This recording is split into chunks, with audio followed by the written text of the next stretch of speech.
राधे राधे, जय श्री कृष्ण दोस्तों। आज मैं आपको ज्येष्ठ मास के महात्म्य का 12वां अध्याय सुनाने जा रही हूँ।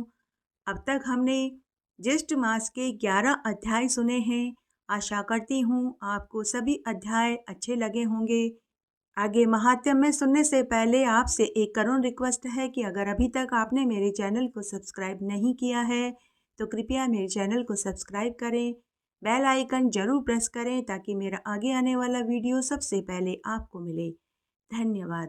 आइए अब हम ज्येष्ठ मास के महात्म्य का 12वां अध्याय सुनते हैं। धन दौलत, खुशियाँ, सफलता, असफलता सब हमारे कर्मों का फल है। भूतकाल में हमने जो अच्छे बुरे कर्म किए हैं उनका फल हमें भोगना ही पड़ता है। भगवान की न्याय व्यवस्था बड़ी ही सुनिश्चित है।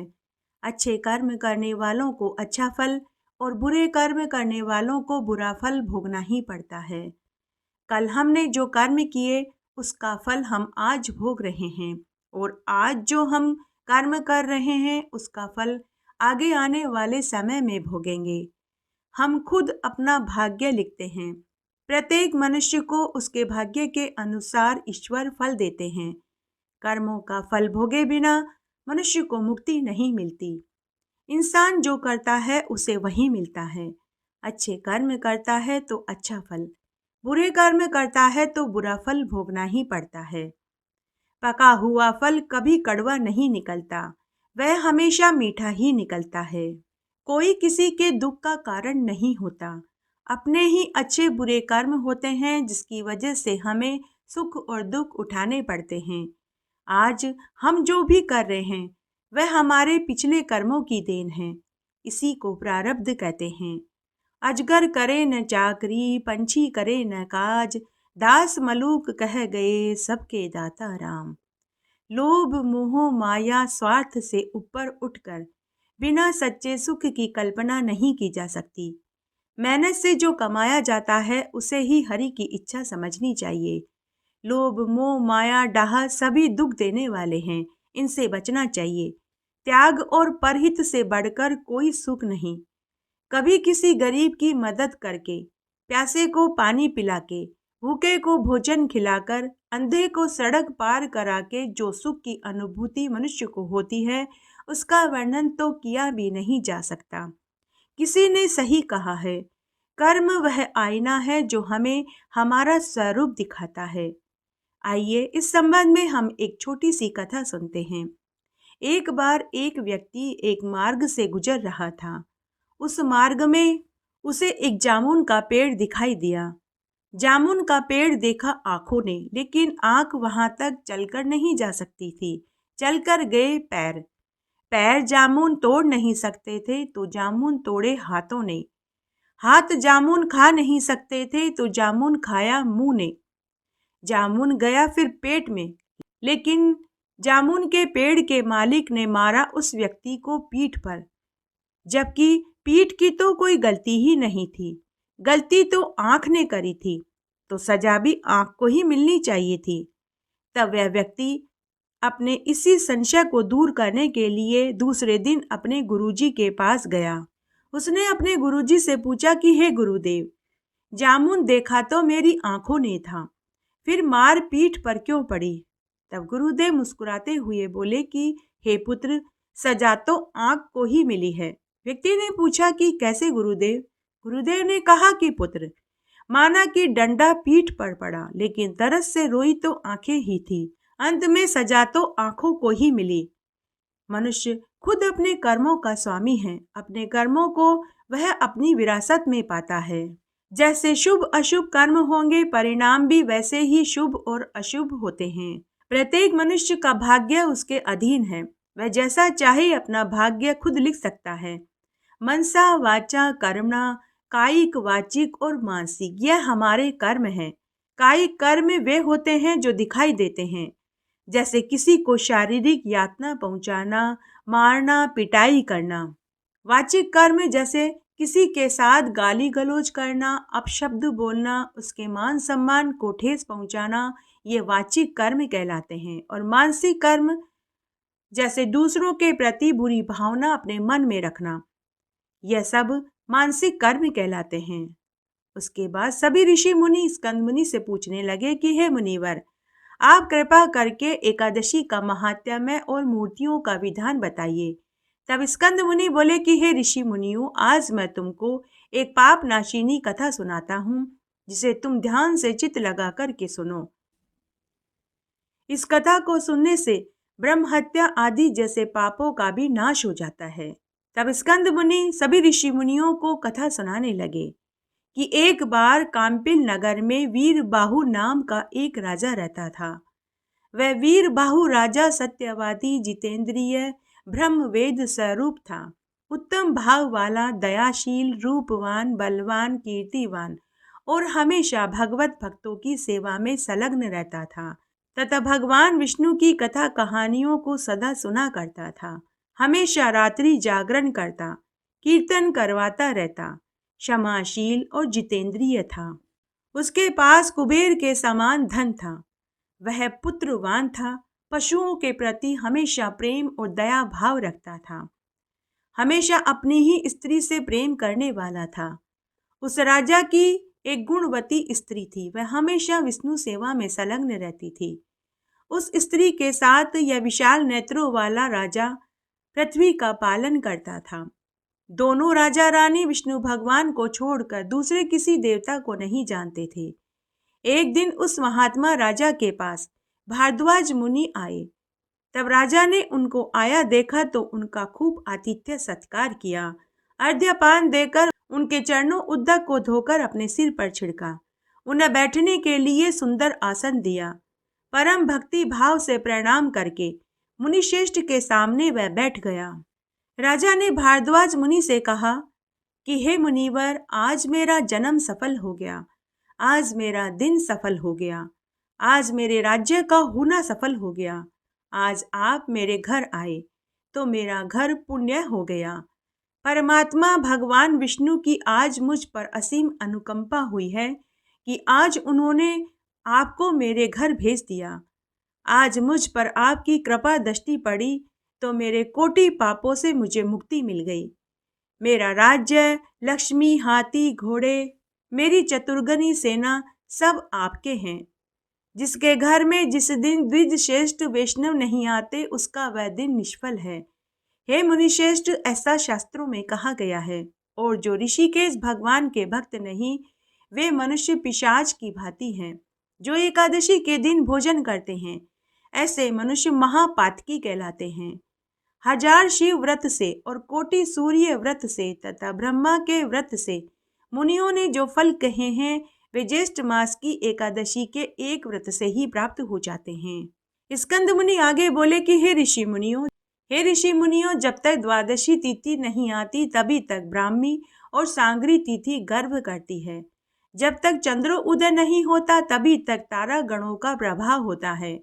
उसी प्रकार जब तक द्वादशी तिथि नहीं आती तभी तक अन्य तिथियों का प्रभाव रहता है।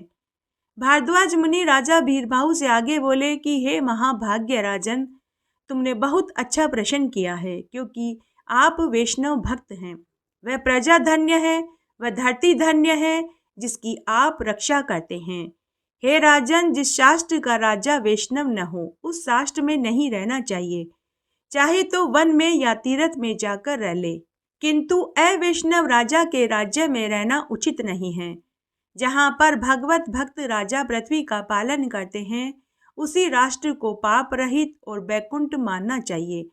जैसे नेत्रहीन दह, पतिहीन स्त्रियां दशमी युक्त द्वादशी तिथि व्यर्थ कही जाती है, वैसे ही वैष्णव रहित राष्ट्र व्यर्थ कहा जाता है।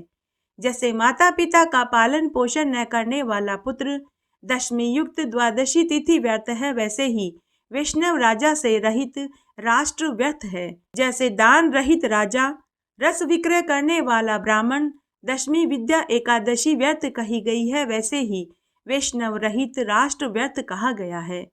जैसे दांतहीन हाथी, पंखहीन पक्षी दशमी विद्या एकादशी व्यर्थ है, वैसे ही वैष्णवहीन राष्ट्र व्यर्थ है। जैसे दान के लिए वेद का पढ़ने वाला, द्रव्य के लिए पुण्य करने वाला दशमी युक्त द्वादशी दूषित होती है, वैसे ही बिना वैष्णव राजा के राष्ट्र दोषी होता है। जैसे कुशा रहित संध्या, दक्षिणा रहित श्राद्ध, दशमी युक्त द्वादशी व्यर्थ है, वैसे ही बिना वैष्णव राजा के राष्ट्र व्यर्थ है। जैसे शिखाधारी और कपिला गाय का दूध पीने वाला शूद्र तथा दशमी युक्त द्वादशी दूषित है, वैसे ही बिना वैष्णव राजा का राष्ट्र दोषी है। जैसे ब्राह्मण गामी शूद्र सुवर्ण का चोरी करने वाला, धर्म में दोष बुद्धि करने वाला और दशमी युक्त द्वादशी दूषित है, वैसे ही बिना वैष्णव राजा के राष्ट्र दोषी है। हे राजन, जैसे हरि वृक्ष सूर्य आदि का छेदन करना दशमी युक्त द्वादशी दोष मुक्त है, वैसे बिना वैष्णव का राष्ट्र दोष युक्त होता है। जैसे मंत्र रहित आहुति, मृत बछड़ा वाली गाय का दूध दशमी युक्त द्वादशी का व्रत करना दोष कहा गया है, वैसे ही बिना वैष्णव राजा का राष्ट्र दोष युक्त होता है। जैसे केशव को धारण करने वाली विधवा स्त्री स्नान रहित व्रत दशमी युक्त द्वादशी नष्ट कही गई है, वैसे ही बिना वैष्णव राजा के राष्ट्र नष्ट है। जो मधुसूदन भगवान का भक्त है उसी को श्रेष्ठ लोग राजा कहते हैं और उसी का राष्ट्र दिन प्रतिदिन तरक्की और उन्नति करता है। खुद प्रजा के साथ वही राष्ट्र सुखी रहता है। हे राजन, आज मुझको आपने देखा, इसलिए मेरी दृष्टि सफल हो गई और आज मेरी वाणी आपके साथ बातचीत करके सफल हो गई। जहाँ वैष्णव लोगों का रहना सुनाई देवे, वहाँ दूर रहने पर भी अवश्य जाना चाहिए, क्योंकि उन वैष्णव के दर्शन करने से तीर्थ स्नान करने जितना पुण्य फल प्राप्त हो जाता है। आज मैंने विष्णु भक्ति में रत पवित्र सदाचारी आप दोनों राजा रानी को देखा। हे राजन, आपका हमेशा कल्याण होगा, आप हमेशा सदा सुखी रहोगे। उसी समय रानी भी वहां आ गई और भारद्वाज मुनि को नमस्कार करने लगी। भारद्वाज मुनि ने रानी को आशीर्वाद दिया कि हे कल्याणी, तू अवैधव्य हो अर्थात सौभाग्यवती हो और अपने पति की सेवा करती रहो और हमेशा केशव भगवान में तुम्हारी इसी तरह निश्चल भक्ति लगी रहे। इसके बाद राजा ने मेघ शब्द के समान गंभीर वचनों से प्रसन्न मुद्रा में पूछा कि हे मुनिवर, यदि आप मुझ पर अपनी कृपा बनाए हुए हैं तो विपुल लक्ष्मी होने का कारण और पूर्व जन्म में मैंने ऐसे क्या कर्म किए, वह सब मैं आपके मुखारबिंद से सुनना चाहता हूँ। यह शत्रु रहित राज्य मुझे कैसे मिला तथा गुणवान श्रेष्ठ पुत्र मुझे कैसे प्राप्त हुए और सुंदर पतिव्रता गुणवती प्रेम करने वाली स्त्री मुझे कैसे प्राप्त हुई। ये मेरी स्त्री हमेशा मुझ में ही चित्त लगाए रहती है, मुझ में प्राण रखने वाली तथा जनार्दन भगवान की सेवा में संलग्न रहने वाली ऐसी पतिव्रता नारी मुझे क्यों मिली। हे मुनिवर, मैं कौन था और यह मेरी स्त्री पूर्व जन्म में कौन थी, यह सभी धर्म मैं आपके मुखारबिंद से सुनना चाहता हूँ।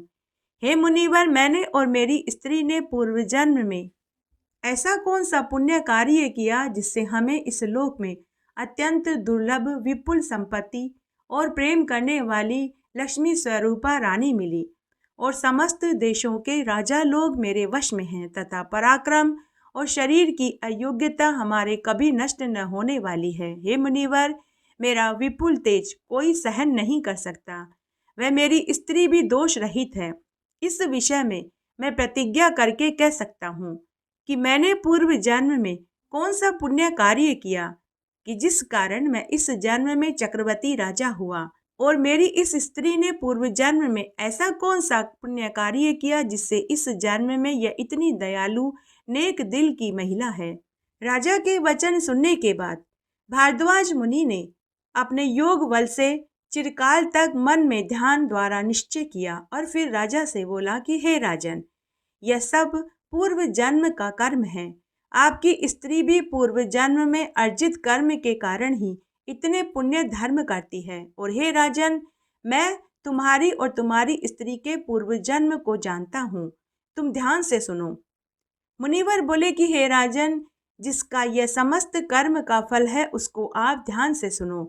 पूर्व जन्म में आप शूद्र जाति के जन्म से लेकर जीव हिंसा करते थे, नास्तिक दुष्चरित्र वाले पर स्त्रीगामी वेश्यागामी मांस मदिरा का सेवन किया करते थे और आपकी यह स्त्री पूर्व जन्म में भी विशाल नेत्रों वाली सुंदर सुशील और हमेशा प्रिय और मीठे वचन बोलने वाली थी। यह महाभागा पतिव्रता निरंतर आपकी सेवा में संलग्न रहती थी। आपके विषय में कभी भी इसने दुष्ट भाव नहीं रखे। इस तरह यह हमेशा आपकी सेवा में अपना समय बिताया करती थी। जब आप पाप कर्म में लीन होने के कारण मित्रों से और बंधुओं से त्याग दिए गए और आपके पूर्वजों का संचित धन भी नष्ट हो गया, तो आपने खेती करना शुरू कर दिया। परंतु पूर्व जन्म के बुरे कर्मों से कृषि भी निष्फल हो गई, सारा धन नष्ट हो गया। उसके बावजूद भी आपकी इस पतिव्रता नारी ने पूर्व जन्म में आपको कभी नहीं छोड़ा। तुम समस्त कर्मों से गिरकर निर्जन वन में चले गए और वहां जाकर अनेक जीवों का वध करके अपना और अपनी पत्नी का पेट पालने लगे। उसके बाद आपका इस तरह स्त्री के साथ पाप व्रति में रहकर पृथ्वी पर बहुत सा समय व्यतीत हो गया। तब एक बार ज्येष्ठ मास के महीने में भूलवश देव शर्मा नाम का एक ब्राह्मण आया। दिशा विदिशा का ज्ञान न होने के कारण भूख और प्यास से पीड़ित होकर वह घने वन में बेहोश होकर गिर पड़ा। दुख से पीड़ित उस वृद्ध ब्राह्मण को देखकर आपको उसके ऊपर दया आ गई। अज्ञानतावश आप उन्हें अपने कंधे पर लादकर अपनी झोपड़ी में ले आए और अपने पलंग पर सुला दिया। आपने उसके ऊपर हाथ से पंखा करके हवा करी। जब उन्हें होश आया तो आपने उन्हें शीतल जल पीने को दिया। जंगल के सुगंधित कंद मूल फल लाकर उन्हें खाने के लिए दिया। तब आपने उस ब्राह्मण से कहा कि हे ब्राह्मण देव, आप मेरी सुरक्षा में रहकर निश्चिंत होकर आराम से विश्राम करिए। तब उस देव शर्मा ब्राह्मण ने उस रात्रि वहां निश्चिंत होकर विश्राम किया। दूसरे दिन आपने उनका हाथ पकड़कर जलाशय के पास ले जाकर के स्नान आदि से निवृत्त करवाया। उसके बाद उस देव शर्मा ब्राह्मण ने स्नान आदि किया, केशव भगवान का पूजन किया, पितर और देवता को तर्पण दिया, सूर्य नारायण भगवान को अर्घ्य दिया। उसके बाद वापस आश्रम में आकर विश्राम किया। उसके बाद तुम्हारी इस स्त्री ने देव शर्मा ब्राह्मण को साष्टांग प्रणाम किया। तब तुम दोनों ने मुनि के पास बैठकर के कहा कि हे ब्राह्मण देव, हम दोनों स्त्री पुरुष के उद्धार के लिए ही भगवान ने आज आपको हमारे पास अतिथि के रूप में भेजा है। आज आपके दर्शन से हमारे पापों का जरूर नाश हो जाएगा। उसके बाद तुम्हारी यह स्त्री उस ब्राह्मण के लिए स्वादिष्ट कोमल रस युक्त मीठे फल लेकर के आई। ब्राह्मण ने शूद्र से कहा कि हे पुत्र, मैं तुमको नहीं जानता, इसलिए पहले तुम अपनी जाति बताओ, क्योंकि एक श्रेष्ठ ब्राह्मण के लिए यही उचित है। क्योंकि मैं एक ब्राह्मण हूँ, मैं किसी अज्ञात के यहाँ भोजन कैसे कर सकता हूँ। तब तुमने ब्राह्मण से कहा कि हे ब्राह्मण देव, मैं शूद्र हूँ, आप संदेह न करें। मैं अपने दुर्जन आत्मज और बंधु बांधुओं से त्यागा हुआ हूँ। हम दोनों स्त्री पुरुष इस वन में रहकर अपना गुजर बसर कर रहे हैं। उसके बाद उस देव शर्मा ब्राह्मण ने मीठे रसीले फलों को खाया, शीतल जल पीकर प्रसन्न हो गया और वृक्ष के मूल भाग में सुख पाकर वह मुनि शांत चित्त होकर बैठा रहा।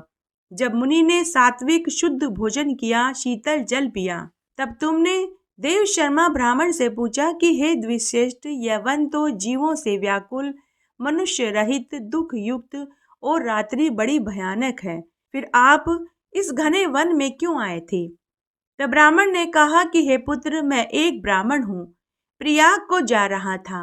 मार्ग का ज्ञान न होने के कारण इस घने वन में चला आया। मेरे पुण्य के प्रभाव से तुम मुझे मिले, तुमने मुझे जीवन दान दिया है। अब तुम मुझे बताओ कि मैं तुम्हारा यह उपकार किस तरह से उतार सकता हूँ। तुम दोनों कौन हो और इस घने वन में क्या कर रहे हो, यह सब कुछ मुझसे कहो। तब तुमने और तुम्हारी स्त्री ने उस ब्राह्मण को अपना पूरा वृतांत कह सुनाया कि हे महामुनि, इस समय मैं पाप से अत्यंत विरक्त हो गया हूँ। हे प्रभु, मुझ पापी के लिए कुछ अनुग्रह कीजिए। मेरे पुण्य प्रभाव से ही आज आपका यहाँ आगमन हुआ है। आप मुझे धर्म का उपदेश देने की कृपा करें, जिस उपदेश के होने से मैं और मेरी स्त्री सहित यमराज को न देख सकें। इस समय आप मुझ पर कृपा करें। मुझे जनार्दन भगवान के सिवाय और कुछ नहीं चाहिए। भारद्वाज मुनि राजा से आगे बोले कि हे राजन, इस तरह शूद्र की परम भक्ति को देखकर देव शर्मा ब्राह्मण मुस्कुराते हुए शूद्र से बोले कि हे वत्स, सहसा केशव भगवान में तुम्हारी ऐसी बुद्धि हो गई है, इसी कारण अब तुम्हारे पूर्व जन्म के सभी पाप नष्ट हो गए हैं। तुम बिना व्रत और तीर्थ के ही कोटि पापों से मुक्त हो गए हो। मेरे अतिथि सत्कार करने और भक्ति से तुमको विष्णु पद ही प्राप्त होगा और उसी पुण्य प्रभाव से तुम्हारी ऐसी बुद्धि हुई। मैंने मन से ध्यान द्वारा विचार कर तुम्हारे पूर्व जन्म के कर्मों को जान लिया है।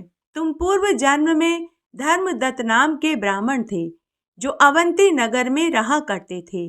धर्म में परायण, सदा अध्ययनशील, सुशील और सदाव्रत करने वाले थे।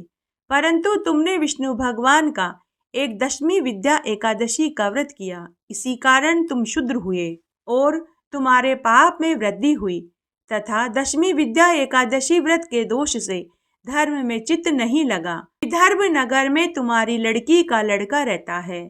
उसने पूरे विधि विधान से एकादशी के उपवास करे हैं। अगर तुम्हारी लड़की का पुत्र अपनी अखंड एकादशी के व्रत का पुण्य तुम्हें सौंप दे तो तुम दोनों इस पाप से छूट सकते हो। उस एकादशी व्रत के पुण्य प्रभाव से दशमी विद्या के पाप को यमराज मिटा देते हैं और तुम्हारे इस जन्म के तथा पूर्व जन्म के 100 जन्मों के पाप भी यमराज धो देंगे। इस तरह दोनों शूद्र और देव शर्मा ब्राह्मण बातें कर रहे थे कि तभी वहां पर विश्वक्सेन आ गए। उन्होंने कहा कि हे वर्ण, तुम्हारा स्वागत है। जनार्दन भगवान तुम्हारे ऊपर प्रसन्न हुए। तुमने ब्राह्मण का आतिथ्य सत्कार किया, इसलिए तुम्हारे सभी पापों का नाश हो गया है। साथ ही तुम्हारे द्वैते के द्वारा एकादशी का पुण्य तुम्हें सौंप देने से तुम्हारा दशमी विद्या एकादशी के व्रत का पाप भी नष्ट हो गया है। तुम्हारे द्वैते ने एकादशी का व्रत करके तुमको उसका पुण्य दे दिया और उस पुण्य के द्वारा अब तुम्हारा उद्धार हो चुका है। उसके बाद तुम्हें लेने के लिए देवदूत आए। तब तुम और तुम्हारी यह स्त्री देवदूतों के साथ देव विमान में बैठकर विष्णुलोक में चिरकाल तक आनंद सुख भोगने के लिए चले गए। हे राजन, जो तुमने पूछा वह सारा वृतांत मैंने सुनाया। हे राजन, अखंड एकादशी के पुण्य से तथा अतिथि सत्कार से तुमको विष्णु की भक्ति करने वाली स्त्री मिली। तुम्हें निष्कंटक राज्य मिला। तब राजा बोला कि हे मुनिवर, भगवान विष्णु को प्रसन्न करने के लिए अखंड एकादशी की विधि भी बताइए। मैं आपके मुखारबिंद से अखंड एकादशी के महात्म्य को सुनना चाहता हूँ। तब ऋषि ने कहा कि हे राजन, पवित्र एकादशी की विधि तुम मुझसे सुनो। पहले विष्णु भगवान ने नारद मुनि से इसको कहा था। सभी मनुष्यों को पवित्र अखंड एकादशी का व्रत करना चाहिए। दशमी के दिन नक्त व्रत करें, अर्थात शाम को सूर्यास्त के पहले एक बार ही भोजन करें। एकादशी के दिन उपवास रखें। द्वादशी के दिन फिर से एक बार भोजन करें। इसको ही अखंड एकादशी व्रत कहते हैं। दिन के अष्टम भाग में सूर्य नारायण भगवान के मंद प्रकाश होने पर जो भोजन किया जाता है उसे नक्त भोजन कहते हैं, किंतु रात्रि में भोजन को नक्त भोजन नहीं कहते। कांसे के पात्र में भोजन, मांस का भोजन, मसूर, चना की दाल, शाक, मधु, शहद, दूसरे का अन्न, 2 बार भोजन, स्त्री प्रसंग, इन 10 कर्मों को विष्णु भक्त मनुष्य को दशमी के दिन से ही त्याग देना चाहिए। हे राजन, यह मैंने तुम्हें दशमी के दिन की विधि बताई। अब तुम एकादशी की विधि को सुनो। एकादशी के दिन बार बार जल पीना, हिंसा, अशौच, मिथ्या बोलना, तांबूल, काष्ठ से दातून करना, दिन में सोना, मैथुन करना, जुआ, क्रीड़ा, रात्रि में शयन करना, पत्नी से बातचीत करना, यह 11 कर्म एकादशी के दिन विष्णु भक्त को त्याग देना चाहिए। और व्रती मनुष्य को यह बोलना चाहिए कि हे केशव, हे मधुसूदन, आपकी प्रीति के लिए आज के दिन और रात्रि के लिए मैंने नियम लिया है। हे देवेश, आज मेरे लिए स्त्री सुख न होगा, नहीं मैं भोजन का सुख करूंगा, अर्थात इन दोनों का परित्याग कर दूंगा। स्वप्न अवस्था में विकल वैश्य भोजन या मैथुन हो या दांतों के बीच में उच्छिष्ट अन्न लगा रह जाए तो उसको क्षमा कर दीजिएगा। उपवास का लक्षण कहते हैं कि पाप कर्मों से निवृत्त होकर जो दया, दक्षिणा आदि गुणों के साथ वृद्धकृतवास है उसको उपवास कहते हैं, न कि उपवास द्वारा शरीर के शोषण को उपवास कहते हैं। पराया अन्न, शहद, मद, शरीर का मर्दन आदि काम द्वादशी के दिन त्याग देने चाहिए। फिर यह कहें कि हे गरुड़ ध्वज, आज मुझे पाप नाशिनी पवित्र द्वादशी प्राप्त हुई है, अतः आज मैं पारण करूंगा। हे गरुड़ ध्वज, आप प्रसन्न हो जाइए। बाद में ब्राह्मण के सामने बोले, हे द्विज श्रेष्ठ महात्मा जी, मैंने विष्णु भगवान की प्रीति के लिए एकादशी के नियमों का पालन किया है और आज मैं आपके प्रसाद से ही भोजन करूंगा। इस विधि से 1 साल तक व्रत करना चाहिए। जब 1 साल पूरा हो जाए तो एकादशी के व्रत का उद्यापन कर देना चाहिए। आदि में, मध्य में और अंत में व्रत का उद्यापन कहा गया है। जो उद्यापन को नहीं करता वह कुष्ठ और अंधा होता है। इसलिए अपनी श्रद्धा के अनुसार उद्यापन जरूर करें। यह उद्यापन पवित्र ज्येष्ठ मास के शुक्ल पक्ष में करें।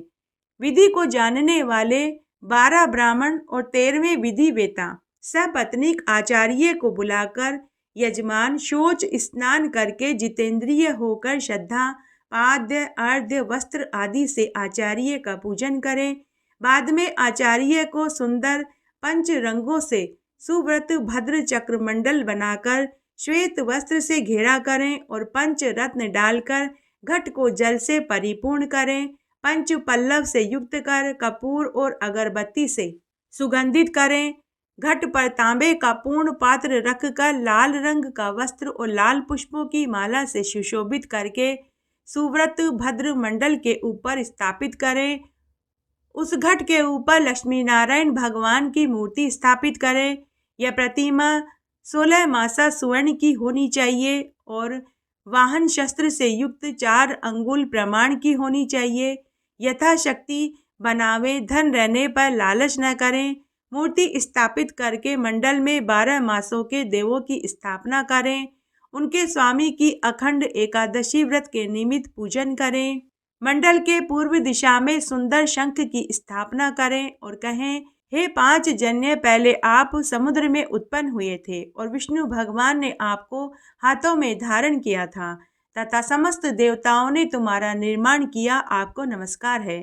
बाद में मंडल के ऊपर वेदी बनावे, संकल्प करके वेदोक्त विष्णु मंत्रों का जाप करें। अपने स्थान में विष्णु और हरि की स्थापना करें तथा पुरुष सूक्त मंत्रों का जाप करें।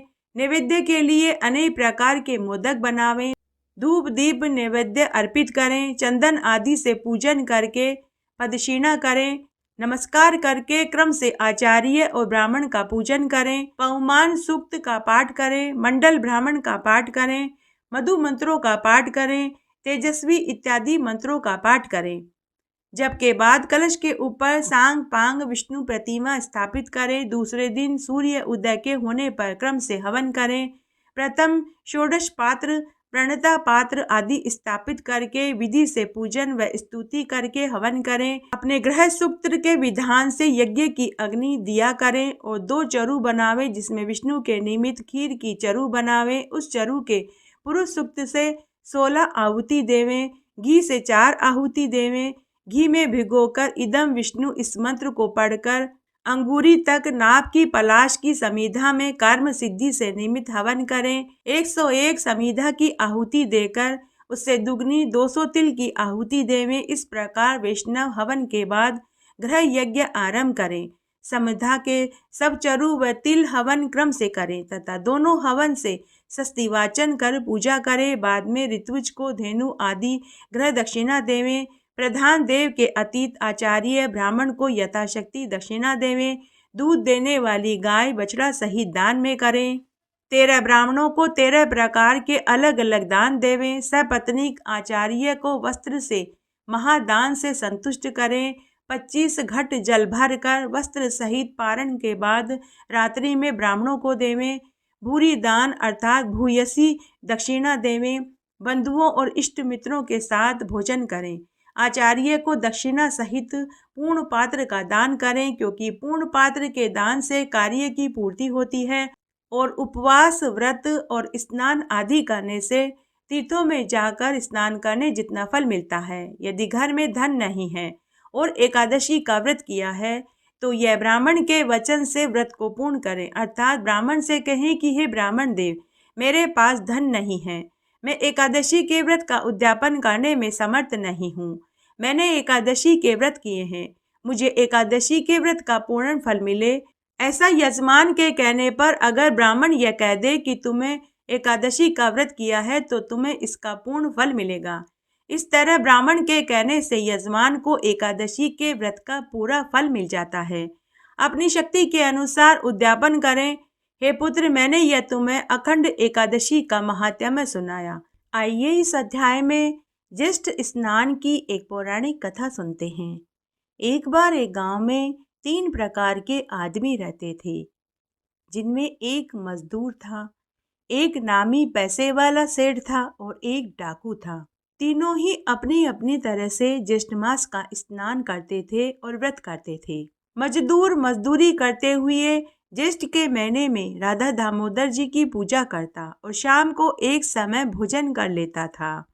उससे ज्यादा उसे कुछ जानकारी नहीं थी, क्योंकि वह पढ़ा लिखा नहीं था, तो उसे पूजा पाठ और मंत्र इत्यादि नहीं आते थे।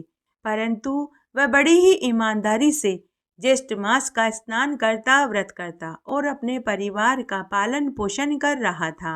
उधर दूसरी तरफ वह अमीर सेठ ज्येष्ठ मास में स्नान व्रत करता और खूब दान पुण्य करता था। वह पढ़ा लिखा था तो उसे मंत्र भी आते थे, तो वह विष्णु भगवान के मंत्रों का जाप करता, विष्णु सहस्त्र का पाठ करता था, विष्णु चालीसा बोलता, विष्णु जी की आरती बोलता। सभी कार्य वह ठीक करता था, लेकिन उसे दिखावा करने का बहुत शौक था। इसलिए वह जो भी दान करता उसका पूरी नगरी में ढिंढोरा पीटता था। इसलिए उसका किया हुआ सारा दान पुण्य, व्रत, उपवास पानी हो जाता था। तीसरा वह डाकू था। वह भी ज्येष्ठ मास का स्नान और व्रत करता था, लेकिन पूरे ज्येष्ठ मास में स्नान और व्रत करने के साथ उसे जो भी काम मिलता वह पूरी ईमानदारी से करता था। पूरे ज्येष्ठ मास में लूटपाट करता, चोरी चकारी और डकैती और मारपीट भी करता था। इस तरह तीनों व्यक्ति अपने अपने तरीके से ज्येष्ठ मास का स्नान और व्रत कर रहे थे। समय बीता। जब उनकी मृत्यु की घड़ी पास में आई तो ऊपर बैकुंठ में बैठे भगवान विष्णु ने सोचा कि इन तीनों व्यक्तियों ने अपने अपने तरीके से ज्येष्ठ मास का स्नान और व्रत किया। काम तो इन्होंने अच्छे ही किए हैं, लेकिन इनमें से 2 को नरक भोगना पड़ेगा। इसलिए एक बार सेठ और डाकू से अगर पश्चाताप करवा लिया जाए तो उन्हें नरक नहीं भोगना पड़ेगा, क्योंकि उन्होंने पूरे ज्येष्ठ मास में स्नान और व्रत तो किए और वे मेरे भक्त भी हैं, लेकिन उन्हें अपनी गलती का एहसास नहीं है। तब विष्णु भगवान सेठ और डाकू के एक रात्रि को स्वप्न में दर्शन देकर बोले। तब भगवान विष्णु ने सेठ से कहा कि अरे सेठ, तूने पूरी जिंदगी मेरा नाम लिया, प्रत्येक साल ज्येष्ठ मास का स्नान किया और दान भी किया। अब तेरी मृत्यु निकट है, मैं तेरे काम से संतुष्ट हूँ। तूने दान पुण्य तो बहुत किया, लेकिन तूने उसका बहुत दिखावा किया, इसलिए तेरा अब तक का किया गया व्रत, उपवास और दान पुण्य पानी में चला गया। तेरे पास अभी भी समय है, तू अपना अंतिम समय सुधार ले, ताकि तुझे मरने के बाद नरक न भोगना पड़े।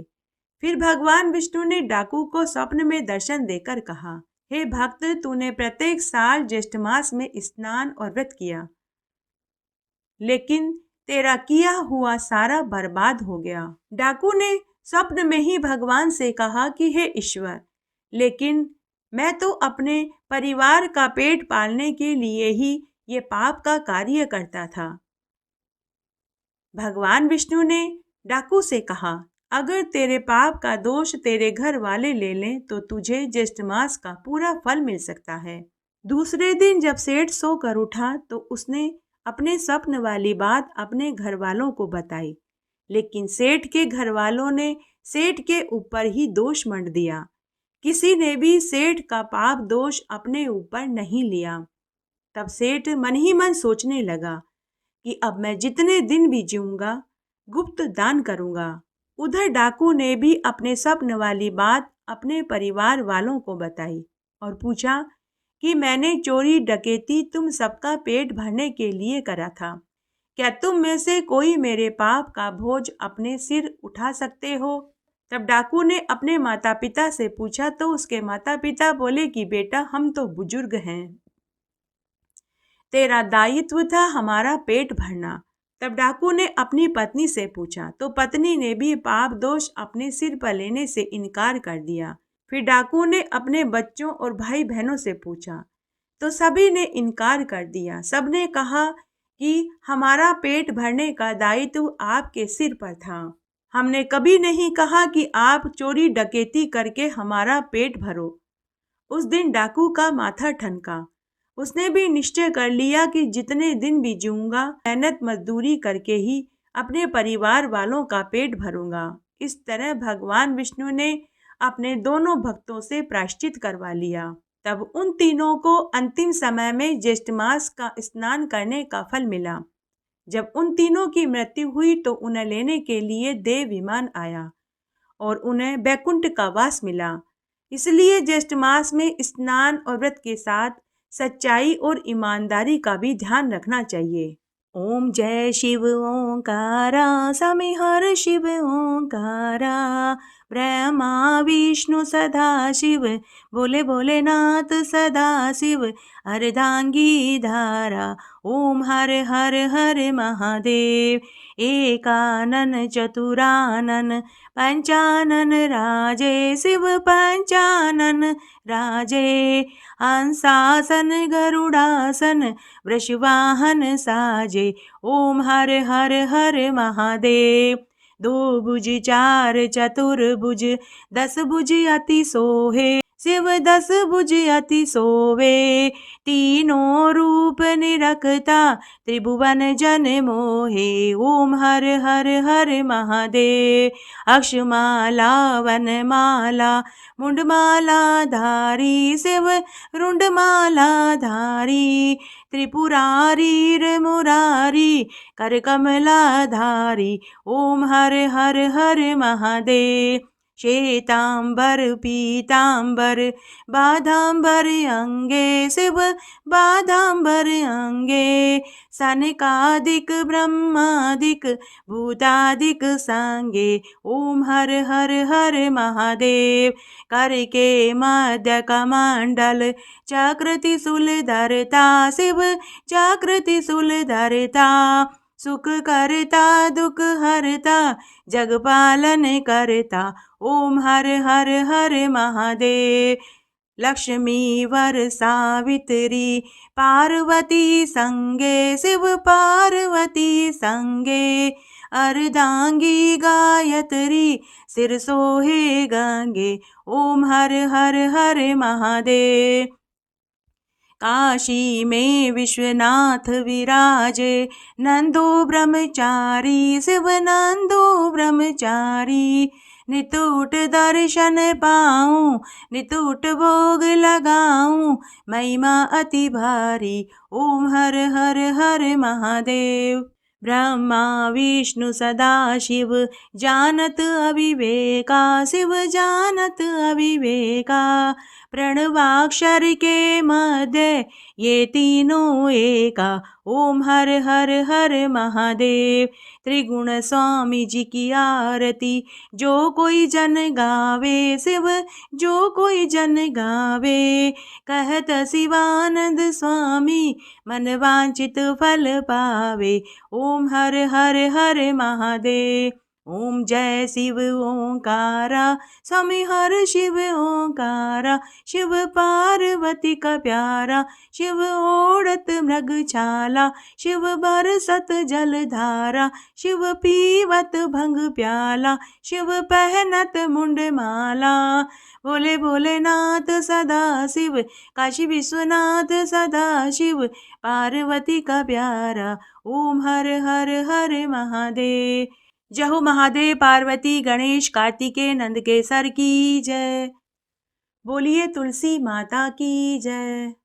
तुलसी महारानी नमो नमो, हर की पटरानी नमो नमो।